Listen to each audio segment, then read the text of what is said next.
Let me say, first of all, it's one of the if, most beautiful lecture I've heard so far. The second one, very quickly, about teaching Sanskrit in India.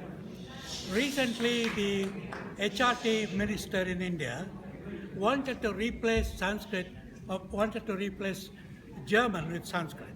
And there was a lot of confusion about that. What is your view of propagating Sanskrit in India now? I mean, it's here also in this country is the same. Nobody learns Latin and Greek. Yeah, So it's very similar. You know, what politicians decide into, I think we should keep.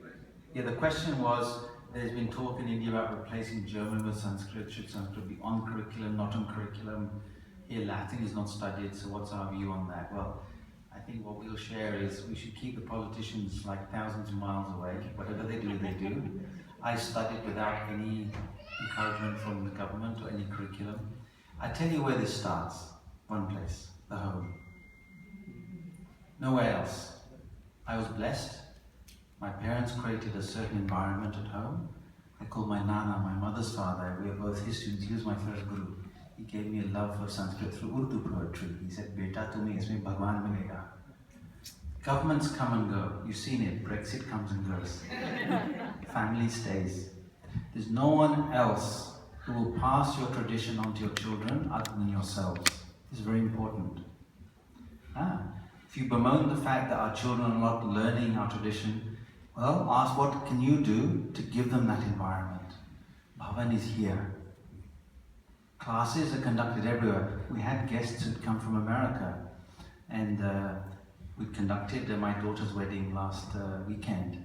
And they were asking me lots of questions, and they said, we want to learn the Vedas. And I said, every temple, there's a Vedic Pandit there. They're available. What I said, this is all around us. You just have to reach out and find it. If you go across India, there are pathashalas everywhere. I wouldn't confuse what happens in school and what happens from the heart.